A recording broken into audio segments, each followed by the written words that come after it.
Al teléfono estamos en línea con Gonzalo Semilla, quien es economista jefe del CREVE, con quien vamos a hablar unos minutos. Gonzalo, buen día. Joaquín Morgal te saluda. ¿Cómo estás? ¿Qué tal? Buen día. ¿Cómo andan ustedes? Bien, bien. Gracias por atendernos y bueno, ya consultarte respecto del dato inflacionario del mes de enero. Bueno, ¿qué es lo que ha arrojado este 6,5% el primer mes del año? Sí, primer mes del año y primer sorpresa, porque bien sabemos que al menos los últimos 2 meses del año pasado venían con indicadores que iniciaban con el 4, ¿no? 4%, al menos el gobierno esperaba que continuara de esa manera y realmente a nosotros no nos arrojó ese dato, ¿no? Enero fue un mes fuerte, vos lo estás mencionando, y básicamente fue traccionado por varios capítulos. El primero de ellos es transporte y comunicaciones, que nos dio 8,9%, un número muy alto, y te diría que lo que es transporte y comunicaciones, como alimentos y vida, esos 2 capítulos son muy importantes en la canasta, en nuestra cesta de consumo representativa para Bahía. Básicamente, transporte y comunicaciones tenemos aumentos del 13%, superior al 13% en seguros, en estacionamiento, también en 13% en telefonía, en internet, 11% en neumáticos. Los valores son muy altos, como podrán ver, y traccionan bastante en ese capítulo. Fíjense que en febrero, que es el mes que estamos transcurriendo, ya hay aumento también en combustible, con lo cual va a impactar nuevamente en este capítulo. El segundo es equipamiento y funcionamiento con 6,7%, y el tercero es esparcimiento, algo quizás más estacional con el 6,5%. Ahora, si vemos equipamiento y funcionamiento, encontramos casi 15% en electrodomésticos, 11% en artículos de ferretería, 10% en muebles y accesorios. Y esparcimiento, claramente, como te decía, digamos, liderado con el 11% en hotelería y excursiones, básicamente. Y después, obviamente, hay capítulos que se ubican por debajo de ese 6,5, pero no dejan de ser altos. Básicamente, alimentos y bebidas, 6,3. Sí. Y ahí entendemos que, bueno, hay lo que es fruta y verdura con aumentos superiores al 15%.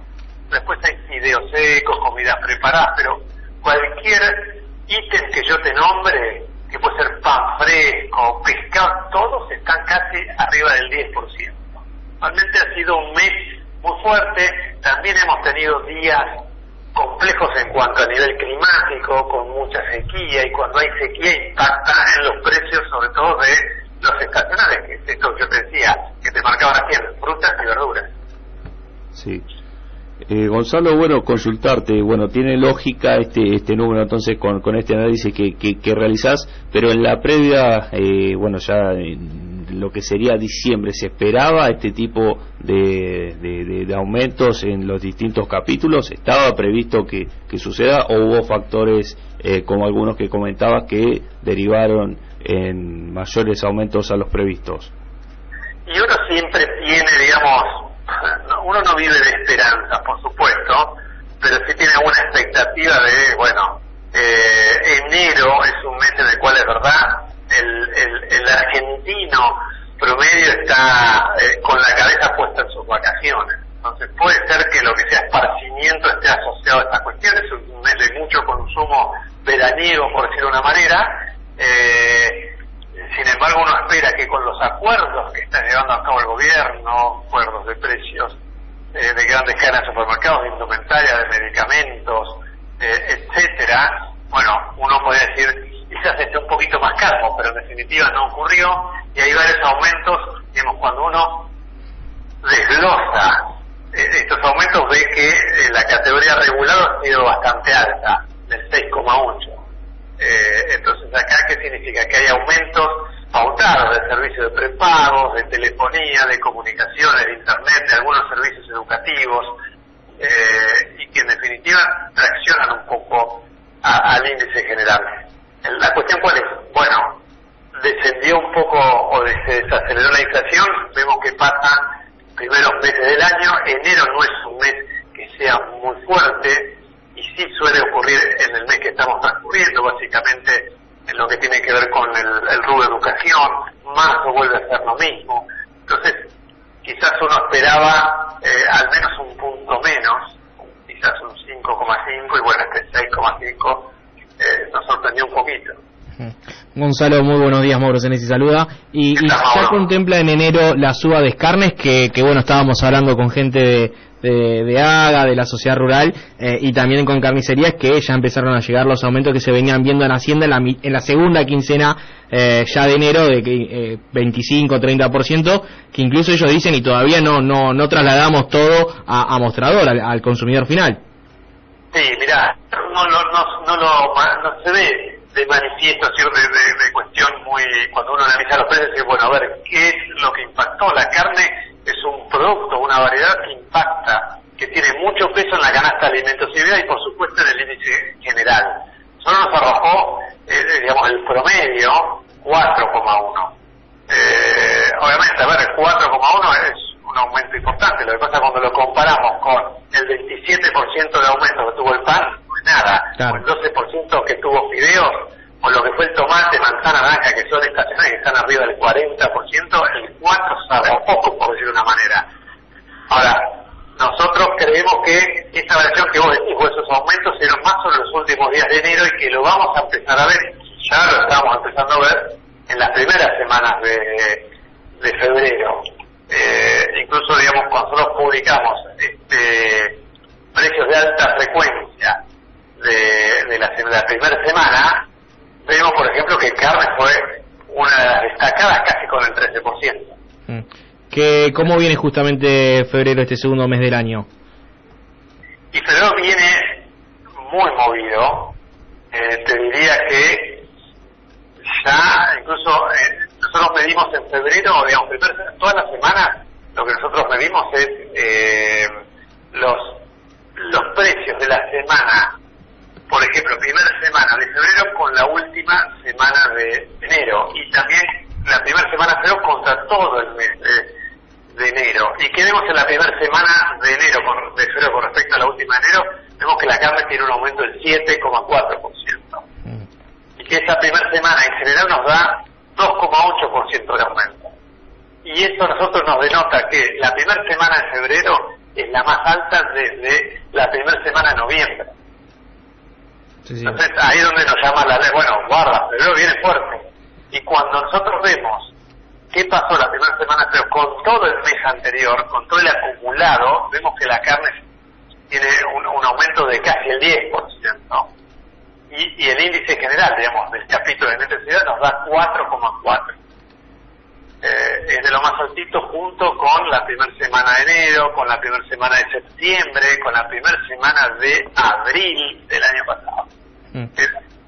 Y esto que yo te estoy diciendo, un número que primera semana son altos, faltan 3 semanas más, y es de un capítulo, falta el resto de los capítulos. Entonces uno podría ya intuir que va a venir un aumento fuerte en el mes de febrero. Sí. ¿Y a qué lo podemos llegar a aducir esta situación inflacionaria que estamos viviendo en estos primeros días del 2023, entendiendo que las metas a nivel macroeconómicas con el Fondo Monetario Internacional se cumplieron, y entre ellas estaba, por ejemplo, el disminuir el déficit, y también la asistencia por parte del Banco Central al Tesoro, pero ¿puede tener algo que ver lo que sucedió con los dólares paralelos, especialmente el blue, que tuvo un enero muy picante, casi llegando al récord al dólar 400? Bueno, indudablemente las variaciones del tipo de cambio influyen. Es más, el gobierno sabe que enero va a tener un índice de inflacionario más alto de lo que preveía. Como consecuencia de eso, ya está haciendo, digamos, actualizando el valor del dólar oficial a una inflación cercana al 5,5, 5,8. Ese crawling peg se está empezando a acelerar, eso de microdevaluaciones diarias. Esta cuestión técnica que vos decís es, bueno, trato de la variación de tipo de cambio acompañar el ritmo inflacionario y que sea similar a un rendimiento de la tasa de interés del plazo fijo. La tasa de interés es 6,2% mensual, la inflación 6,5%. A nosotros, bueno, ¿cuál debería ser el tipo de cambio? Bueno, que varía en el mes en ese orden.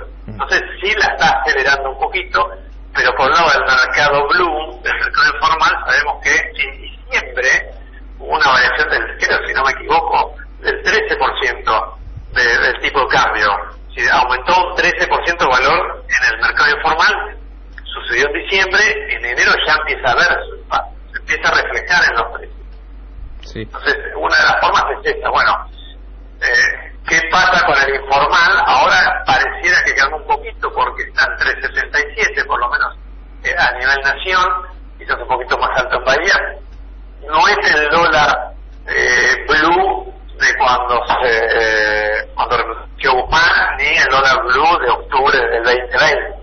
Después llegó a 3.90 en su momento y ahora estamos en 3.80. Digamos, porque uno tendría que sumarle el efecto inflacionario. Deberíamos estar, para que sea comparable a esos dos momentos que yo te marqué, deberíamos estar en 450 pesos el tipo de cambio informal. Sí.